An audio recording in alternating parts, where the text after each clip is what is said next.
Hello guys, welcome back to my channel. இன்றைக்கி நம்ம என்ன வீடியோ பார்க்க போகிறோம் அப்படின்னு பார்த்தீங்கன்னா, என் நேஷன்ஸ் ஸ்ட்ரென்த் அப்படிங்கிற ஒரு போமோட டீட்டெயில்டான சம்மரி தான் தமிழில் பார்க்க போகிறோம். அண்ட் சம்மரி பார்க்குறதுக்கு முன்னாடி நம்ம சேனல் இது வரைக்கும் சப்ஸ்கிரைப் பண்ணாதவங்க மறக்காமல் சப்ஸ்கிரைப் பண்ணிக்கோங்க. அண்ட் பக்கத்தில் உள்ள பெல் ஐக்கானை கிளிக் பண்ணிவிட்டு அதில் ஆல்ங்கிற ஆப்ஷனை டிக் பண்ணிக்கோங்க. அப்போ தான் நம்ம நெக்ஸ்ட் போடுற வீடியோ எல்லாமே உங்களுக்கு ஈஸியாக ரீச் ஆகும். அண்ட் நெக்ஸ்ட் பார்த்திங்க அப்படின்னா, நம்ம போமோட டீட்டெயில்டான சம்மரி பார்க்குறதுக்கு முன்னாடி ஒரு குட்டி ஆத்தர் இன்ட்ரோ பார்த்துடலாமா? நம்மளோட ஆத்தர் ரால்ஃப் வால்டோ எமர்சன் ஒரு அமெரிக்கன். அண்ட் அவர் பார்த்திங்க அப்படின்னா May 25, 1803 பிறந்திருக்கிறாரு. American essayist, lecturer, philosopher, minister, abolitionist and poet and டிரான்ஸெண்டலிஸ்ட்டும் கூட. அவர் April 27, 1882 இறந்துருக்கிறாரு. அண்ட் டிரான்ஸெண்டலிசமில் 19th centuryயில் இவர் ஒரு பயங்கரமான ஃபேமஸ். அண்ட் நம்ம இப்போ பார்க்க போகிற போம், அதாவது ஏ நேஷன் ஸ்ட்ரென்த் அப்படிங்கிற போம் எப்போ பப்ளிஷ் ஆகிருக்கு அப்படின்னு பார்த்தீங்க அப்படின்னா 1891 our little king and at school அப்படிங்கிற ஒரு பப்ளிஷரில் பப்ளிஷ் பண்ணியிருக்கிறாங்க. Our little kings and queens at home and at school அப்படிங்கிற ஒரு பப்ளிகேஷனில் தான் அவங்க பப்ளிஷ் பண்ணியிருக்கிறாங்க. நெக்ஸ்ட் அந்த போமோட தீம்ஸ் பார்த்தலாம். The power of people over material wealth, moral courage and integrity, reliance and preferences, critique of materialism and militarism, national consequence and unity இப்படிங்கிறதெல்லாம் ஒரு சென்ட்ரல் தீமாக வச்சு தான் அந்த போம் நமக்கு எழுதியிருக்கிறார் நம்மளோட ஆத்தர். அண்ட் இந்த போமில் மொத்தம் 6 ஸ்டான்ஸா, ஒவ்வொரு ஸ்டான்ஸாலையுமே 4 லைன். அண்ட் எல்லா ஸ்டான்ஸாவுமே நம்ம ரீட் பண்ண உடனே நமக்கு புரிகிற மாதிரி தான் இருக்கும். பட் நிறைய மெட்டாஃபரிக்கல் டேர்ம்ஸ் யூஸ் பண்ணி இந்த போம் நம்மளோட ஆத்தர் நமக்காக கொடுத்துருக்குறாங்க. அண்ட் நெக்ஸ்ட் பார்த்தீங்க அப்படின்னா போமோட சம்மரியை லைன் பை லைனாக நம்ம பார்த்துடலாம். What make a nation's pillar high and its foundation strong, what makes it mighty to defy and force that around. நம்மளோட ஸ்பீக்கர், அதாவது நம்ம பொயட் இந்த போம் எப்படி ஸ்டார்ட் பண்ணுறாருன்னு பார்த்தீங்கன்னா, ஒரு ரெகுலேட்டிக்கல் கொஸ்டினை அதாவது ஒரு மெட்டஃபரிக்கல் டேர்மை யூஸ் பண்ணி நமக்கு ஸ்டார்ட் பண்ணுறாரு.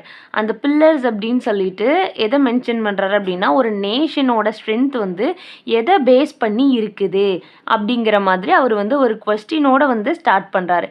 அந்த நேஷன் இவ்வளோ ஹையாக இருக்கிறதுக்காக ஒரு ஸ்ட்ராங்கான ஃபவுண்டேஷனாக ஒரு நேஷன் இருக்கணும்னா அந்த நேஷனுக்கு என்ன தேவை அப்படின்னு சொல்லிட்டு கேட்குறாரு. அண்ட் அதில் என்ன சொல்லியிருக்கிறாங்க அப்படின்னு பார்த்தீங்க அப்படின்னா, இந்த போமோட சென்ட்ரல் என்கொயரி என்ன அப்படின்னா, அந்த நேஷனோட ஸ்ட்ரென்த் ஒரு ஆர்கிடெக்சரல் இமேஜரியால் இருக்குதா, இல்லை அப்படின்னா அந்த நேஷனோட ஸ்ட்ரென்த் எதில் தான் அடங்கியிருக்குது அப்படிங்கிற மாதிரி கேட்குறாங்க. அண்ட் நெக்ஸ்ட்டு பார்த்தீங்க அப்படின்னா அந்த போமில் என்ன சொல்கிறாங்க அப்படின்னா, நெக்ஸ்ட்டு ஸ்டான்ஸால் அந்த நெக்ஸ்ட்டு ஸ்டான்ஸால் அந்த போமில் அதோட ஃபவுண்டேஷன் இருக்கு இல்லையா, அந்த ஃபவுண்டேஷன் அப்படின்னு சொல்கிறது ஒரு நேஷனோட ரூல்ஸ் அண்ட் வேல்யூஸ். ஒரு நேஷனுக்குன்னு இருக்கிற தனிப்பட்ட ரூல்ஸாக இருக்கலாம், வேல்யூஸாக இருக்கலாம், பிரின்சிபல்ஸாக இருக்கலாம். அண்ட் அதனால தான் அந்த நேஷன் இவ்வளோ ஸ்ட்ரென்த்தாக இருக்குதா, அதுக்காக தான் இந்த நேஷனுக்கு இவ்வளோ ஒரு ஸ்ட்ராங்கான ஃபவுண்டேஷன் இருக்குதா அப்படிங்கிற மாதிரி கேட்குறாங்க. அண்ட் தேர்ட் லைன் பார்த்தீங்க அப்படின்னா, what make its mighty to defy. இந்த ஸ்பீக்கர் இதில் என்ன கேட்குறாரு அப்படின்னா, ஒரு நேஷன் பவராக இருக்கிறதுக்கு அண்ட் அந்த ரெஸ்ட்ரிக்ட் பண்ணுறதுக்கு எனிமீஸ் இருக்கிறாங்க இல்லையா, அவங்களோட சேலஞ்சஸ் காரணமாக, இல்லை அப்படின்னா இந்த நேஷனோட ஸ்ட்ரென்த்து தான் காரணமாக, ஒரு நம்மளோட ஆப்போனண்ட் ஸ்ட்ராங்காக இருந்தாங்க அப்படின்னா நம்ம அவங்கள இன்னும் கொஞ்சம் கூட நம்மளை நம்மளே ஸ்ட்ராங்காக்கி அவங்கள அதாவது டெஃபீட் பண்ணணும்னு நினைப்போம் இல்லையா, அதை தான் கேட்குறாரு. அண்ட் நெக்ஸ்ட் ஸ்டான்ஸால் நம்மளோட ஆத்தர் என்ன கேட்குறாரு அப்படின்னு பார்த்தீங்க அப்படின்னா, it is not gold, its kingdoms grand go down in battle shock, its stabs are laid on a sinking sand, not a abating rock. இந்த லைனில் ஸ்பீக்கர் எப்படி ஆன்சர் பண்ணி ஸ்டார்ட் பண்ணுறாரு.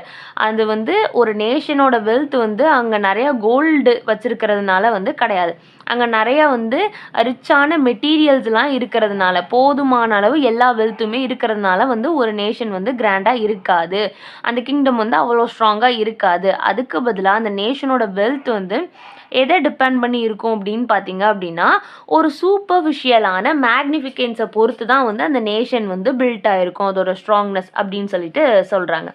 அண்ட் நெக்ஸ்ட் லைனில் அவர் என்ன சொல்கிறாரு அப்படின்னு பார்த்தீங்க அப்படின்னா go down in a battle shock அப்படின்னா ஒரு வெல்த்தை விட ஒரு கிங்டமுக்கு வந்து எது அதிகமாக தேவை அப்படின்னா அந்த ஒரு மெட்டீரியல் வெல்த் இருக்கு இல்லையா, மெட்டீரியல் வெல்த்தை விட நமக்கு வந்து ஒரு ஸ்ட்ராங்கான ஒரு மைண்ட் செட் இருக்கக்கூடிய அந்த அட்மாஸ்பியர் தான் வந்து ஒரு பயங்கரமான ஸ்ட்ராங்னஸை வந்து நமக்கு கொடுக்குங்கிறத சொல்கிறாங்க. அண்ட் நெக்ஸ்ட் லைனில் வந்து அந்த ஷாஃப்ட்ஸ் அப்படின்னு சொல்லி மென்ஷன் பண்ணியிருக்காங்க இல்லையா, அதை வந்து எதுக்கு வந்து மெட்டாஃபரிக்கலாக வந்து யூஸ் பண்ணியிருக்காங்க, எதுக்கு ரெஃபர் பண்ணியிருக்காங்க அப்படின்னா அந்த ஒரு நாட்டோட அந்த ஒரு நேஷனோட ஸ்ட்ரக்சர், அதாவது ஒரு நேஷன் வந்து ஸ்ட்ராங்காக இருக்கிறதுக்கு காரணமான பில்லர்ஸ் எல்லாம் எல்லாத்தையுமே வந்து என்ன சொல்லியிருக்காங்க அப்படின்னா ஷாஃப்ட்ஸ் அப்படின்னு சொல்லிட்டு மெட்டபரிக்கல் டேம் யூஸ் பண்ணி வந்து சொல்லியிருக்கிறாங்க. அண்ட் இதில் வந்து ஜிங்கிங் சாண்ட் அப்படின்னு சொல்லியிருக்காங்கல்ல, ஜிங்கிங் அப்படின்னா மிதக்கிற மண் எப்படி மிதக்கும், இது வந்து எதை நமக்கு வந்து இண்டிகேட் பண்ணுது அப்படின்னு பார்த்தீங்கன்னா ஒரு ஸ்டெபிலிட்டியே இல்லாத ஒரு ஸ்டெபிலிட்டியே இல்லாத அந்த நேஷனில் உள்ளது எல்லாமே வந்து இது வந்து நமக்கு வந்து சொல்லுது. அண்ட் அதுக்கு அப்படியே கான்ட்ராஸ்டாக அபைண்டிங் ராக் அப்படிங்கிறது எப்படின்னா ஒரு சாலிட், ஒரு பயங்கரமான ஒரு ஸ்ட்ராங்கான ஒன்று, அந்த மாதிரியான ஒரு ராக் மாதிரியான ஒரு ஃபவுண்டேஷன் கொண்ட நேஷனாக தான் வந்து இருக்கணும்னு சொல்கிறாங்க. அண்ட் நெக்ஸ்ட் ஸ்டான்ஸால் பார்த்தீங்க அப்படின்னா is it's what ask the red dust of a empire passed away. And இதில் வந்து அவங்க என்ன சொல்லியிருக்கிறாங்க அப்படின்னு பார்த்தீங்கன்னா தேர்ட் ஸ்டான்ஸால் is it the swat as the red dust of a empire passed away. இதில் வந்து அவங்க ரெட் டஸ்ட் அப்படின்னு, ஸ்வாட் அப்படின்னா தெரியும் இந்த வால், ரெட் டஸ்ட் அப்படின்னா எதை மென்ஷன் பண்ணுது அப்படின்னு பார்த்தீங்கன்னா இதுக்கு முன்னாடி இந்த நாட்டுக்காக வந்து போராடி இந்த ராஜாக்கள்லாம் வந்து சண்டை போட்டு இது பண்ணியிருப்பாங்க இல்லையா, அவங்களோடைய ரத்தத்தை வந்து இது பண்ணுது. அண்ட் அந்த பிளட் எல்லாமே வந்து எப்படி வந்து டர்ன்ட் ஆயிருக்கு, அந்த ரத்தம் எல்லாமே ஒரு கல் மாதிரி, அந்த கல் எல்லாமே வந்து இப்போ துருப்பிடிச்சு போயிருக்கிற மாதிரி அந்த அவங்களோட க்ளோரி எல்லாமே வந்து ஒரு டீகே ஆயிடுச்சு அப்படிங்கிறத சொல்கிறாங்க. And it's pride that bright crown has seemed to nations sweet but God has struck its lustre down in ashes அப்படின்னு இதில் என்ன இந்த ஸ்பீக்கர் வந்து இதில் என்ன சொல்கிறாங்க அப்படின்னு பார்த்தீங்கன்னா நம்ம எல்லாமே வந்து ஒரு பவராக அண்ட் ப்ரைடாக வந்து இருக்கணும். எதுக்காக அப்படின்னு பார்த்தீங்க அப்படின்னா ஒரு மாரல் ஸ்பிரிச்சுவல் கான்குவென்ஸ் இருக்குது நம்மளோட நேஷனுக்குன்னு சொல்லிட்டு, ஒரு ஸ்பிரிச்சுவல் வேல்யூ இருக்குது, மாரல் வேல்யூ இருக்குது. ஸோ இதெல்லாம் நினச்சி வந்து நம்ம ப்ரௌடாக இருக்கணும் அப்படிங்கிறத வந்து சொல்கிறாங்க. இதில் வந்து அவங்க மெட்டாஃபரிக்கலாக காடை வந்து மென்ஷன் பண்ணுறாங்க. இன் ஆஷஸ் அட் ஹிஸ் ஃபீட் அப்படின்னா இது எது நமக்கு இது சொல்லுது அப்படின்னு பார்த்தீங்கன்னா ஆஷஸ் அப்படின்னா சாம்பல், அந்த சாம்பல் வந்து ஒரு கம்ப்ளீட்டான டெஸ்ட்ராய்டான பொருள் தான் வந்து சாம்பல் ஆகும். அப்போ இந்த ஹியூமிலிட்டி எல்லாமே அந்த ஹை பவரால் டெஸ்ட்ராய்ட் ஆனதுக்கப்புறம் தான் நம்மளோட வெல்த், அந்த மிலிட்ரி பவர் எல்லாமே சேர்ந்தது தான் வந்து ஒரு நேஷனோட ஸ்ட்ரென்த்து அப்படிங்கிறத வந்து சொல்கிறாங்க. அண்ட் நெக்ஸ்ட் ஸ்டான்ஸால் பார்த்தீங்க அப்படின்னா not gold but only man can make a people great and strong. ஒரு நாட்டோட வெல்த் வந்து ஒரு தங்கத்தால் மட்டும் ஆனது கிடையாது, அதுக்கு பதிலாக வந்து ஒரு மேனோட கிரேட் அங்குள்ள மக்களால் மட்டும்தான் வந்து அந்த நேஷன் வந்து ஸ்ட்ரென்த்தாக இருக்கும்னு சொல்கிறாங்க. Men who for truth and honour sake stand fast and suffer long. எந்த ஒரு மனுஷன் வந்து நம்மளுடைய நேஷனுக்காக வந்து போராடுறானோ நிற்கிறானோ அவன்தான் வந்து அந்த நாட்டுக்காக வந்து நிஜமாக இது பண்ணுவான், அந்த நாடு வந்து ஸ்ட்ராங்காக இருக்கணும்னு சஃபர் ஆகும் அப்படின்னு சொல்கிறாங்க. Brave man who work while others sleep, who dare while others fly, they build a nation's pillar deep and left them to sky. அண்ட் இதில் என்ன அப்படின்னு பார்த்தீங்க அப்படின்னா பிரேவ் மேன் மட்டும்தான் வந்து இந்த நாட்டுக்காக ரொம்பவே ஒரு பறந்து விரிஞ்சு அந்த நாட்டுக்காக வந்து போராடி அண்ட் அந்த நாட்டை வந்து டெவலப் பண்ணுறதுக்காக அந்த நேஷனோட பில்லராக ஒன்றோட ஒன்று இணைஞ்சிருப்பான். அந்த வானம் தொடுற அளவுக்கு வந்து அவனோட புகழ் வந்து இருக்கும். அண்ட் அந்த நாட்டுக்காக வந்து தன்னை தானே வந்து அர்ப்பணிச்சுக்குவான்.